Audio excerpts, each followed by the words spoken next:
Hello नमस्ते, स्वागत छ। फेरि लामो समयपछि मैले एउटा अनबक्सिङ भिडियो लिएर आएको छु। म नेपालमा छु अहिले, धरानमा। 1 महिनाको छुट्टीमा आएको। करिब मेरो छुट्टी पनि सकिसक्यो। अब प्रायःसम्म नेपाली सबै मेकरहरूको बाँसुरी अनबक्सिङ गरिसकेको छु र कुनै बाँकीहरूको पनि म कलेक्ट गर्दैछु। यदि तपाईहरुको पनि बाँसुरी अनबक्सिङ गर्नु छ भने मेसेज गर्नु होला। धेरै नै 1 2 टा 3 टा म किनेर अनबक्सिङ गर्नेछु। यो मेरो विशेष च्यानल चाहिँ बाँसुरी सम्बन्धी च्यानलै हो। 10-12 लाखले कति हेरिसक्नु भएको छ। यसमा चाहिँ तपाईको मसँग त्यति बाँसुरीको नलेज नभए तापनि एकदमै म बाँसुरी प्रेमी हो। बाँसुरीले माया गर्छु। एउटा फ्लुट क्रेजी भन्छ मलाई सबैले। संसारैभरिको बाँसुरीहरू म प्रायः जस्तो कलेक्ट गरेर राख्छु। त्यो बाँसुरी बेच्दिनँ पनि, कसैले बेचेको पनि छैन अहिलेसम्म। बरु त्यतिकै म गिफ्ट दिन्छु कुनै बाँसुरी। आज मैले नेपाली बाँसुरी सञ्जीव मैनाली ज्यूको बाँसुरी मैले मगाएको थिएँ। आज आइपुगेको छ। एकदमै छिटो उहाँले बनाइदिनु भयो, छिटो मिठो उहाँले डेलिभरी गर्नुभयो र खोल्न लागिरहेको छु। यो चाहिँ मिलन घिमिरे हाम्रो प्यारो भाइले मेरो टिकटक लाइभमा आउनु भएको थियो। थोरै रमाइलोको क्रममा कसको बाँसुरी बजाउनु भएको थियो, निकै सुरिलो छ भन्दाखेरि उहाँले सञ्जीव मैनाली ज्यूको बाँसुरी हो भन्नुभएको थियो। सो मलाई पनि इन्ट्रेस्ट लागेर मगाएको। सो कस्तो छ म खोल्न लागिरहेको छु। एकदमै पिभिसी पाइपमा पठाउनु भएको छ। स्ट्रङ एकदमै बलियो प्याकेजिङ छ। सो यसो छ बाँसुरी है पाइपमा। ल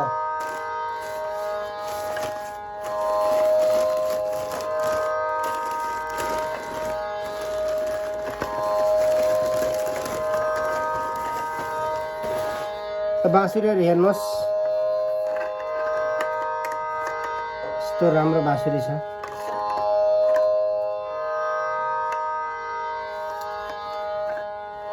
थ्रेडिङ एकदमै राम्रो छ। रातो धागोले गर्नुभएको रहेछ।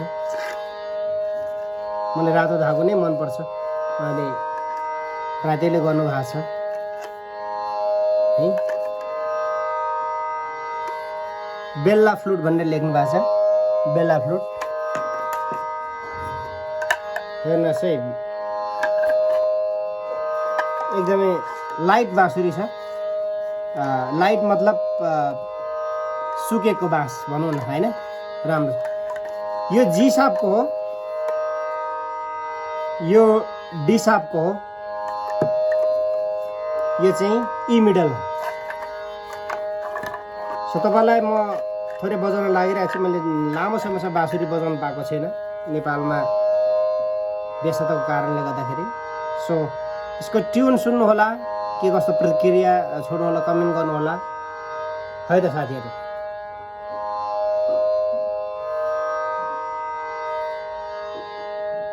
सोलिड छ बाँसुरीको दुलोहरु हेर्नुहोस् न।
कस्तो लाग्यो साथीहरु, प्रतिक्रिया दिनु होला। बाँसुरी चाहिँ यो पहिलोचोटि बजाउँदाखेरि हात बसेको हुँदैन। यसलाई आफ्नो हातमा ल्याउनुको लागि महिनौँ दिन लाग्छ, वर्षौँ दिन लाग्छ। सो फर्स्ट टाइमै यस्तो बज्दैछ। पछि पछि मेरो हात बसेपछि यसले पनि चिन्छ। नगेन्द्र गुरुको भनाइ एउटा याद छ कि मलाई सिक्दाखेरि बाँसुरी भनेको सजीव जस्तै, सजीवै हो। यसको बोल्न मात्र सक्दैन, तर यो चाहिँ यसले हामीले चिन्नुपर्छ, हामीले यसले चिन्नुपर्छ। कति राम्रो कुरा। कुनै पनि कलम पनि तपाईँले लेख्दाखेरि कसैको कलम मागेर लेख्न थाल्नुभयो भने उहाँको ह्यान्डराइटिङ जस्तै जस्तै जस्तै हुन्छ क्या। त्यसरी हो बाँसुरीले पनि यसलाई चिनाउनुको लागि धेरै समय लाग्छ है। यो जी सापको हो। अब म अर्को तपाईँलाई डी सापको देखाउन लागिरहेको छु। अन्तिममा बाँसुरीको मूल्य पनि भन्ने छु तपाईँहरूलाई।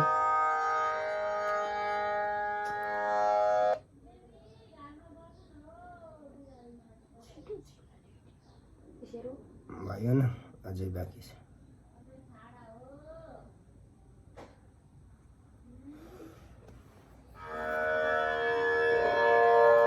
डी सापको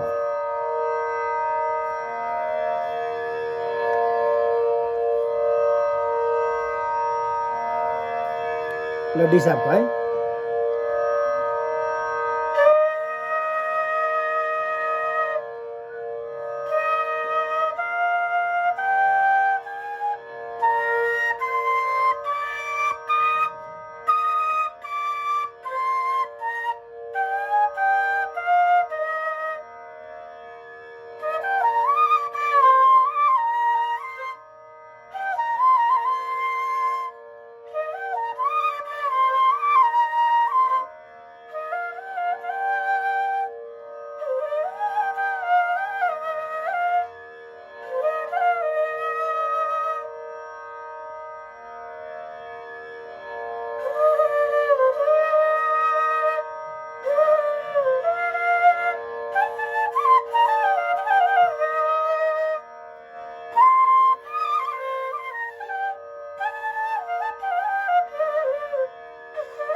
डी सापको के छ प्रतिक्रिया हजुरहरू दिनु होला।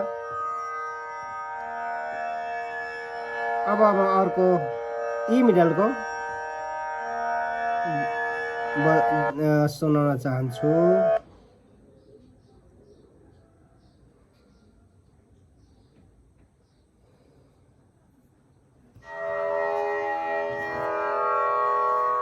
ई मिडलको बाँसुरी हो। कस्तो दुलोहरू दामी दामी है। हेर्नुहोस् है, बाँसुरी गोलो छ।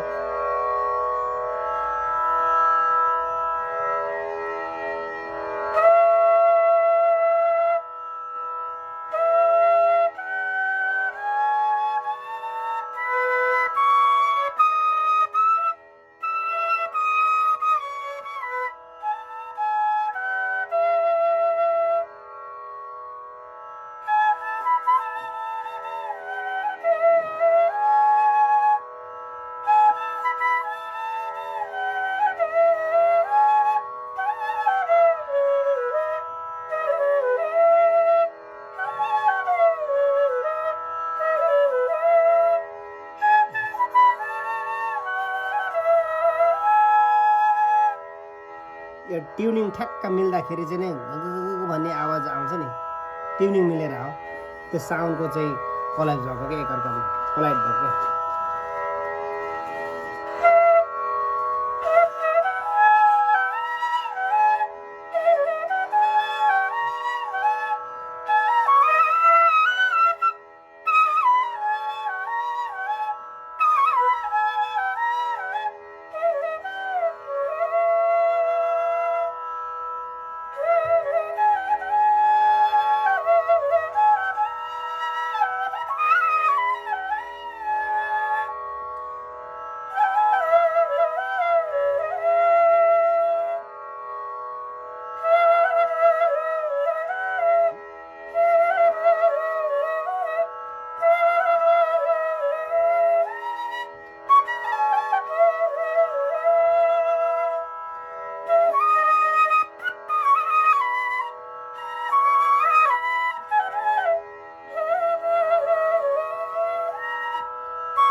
धेरै धन्यवाद।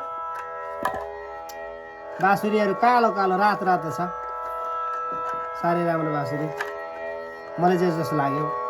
बाँसुरी बिगिनरज्यूहरूले मलाई धेरै सम्पर्क आउँछ, कसको बाँसुरी राम्रो हुन्छ, कस्तो बाँसुरी राम्रो हुन्छ। मैले सबै मेकरहरूको उहाँहरूले माग्नु भएको त म दिन्छु नै, तर कसको किन्दाखेरि राम्रो छ भन्दाखेरि म उसको त्यसको राम्रो चाहिँ म भन्न सक्दिनँ है। म आफै सिकारू बाँसुरी हो, तर म सबै मेकरज्यूहरूको पालै पाली गरेर म बाँसुरी उहाँहरूको नम्बर दिएको हुन्छु। सो तपाईँहरूलाई पनि जरुरी छ भने यो अब सञ्जीव मैनाली सरको नम्बर चाहिँ रहेको छ, हुन्छ म उसमै राखिदिनेछु है, डिस्क्रिप्सनमा राखिदिनेछु। यो अब मेरो फोन जुन रेकर्ड भइरहेछ त्यसमा छ। अनि यो बाँसुरीको मूल्य चाहिँ यो 4500 को हो,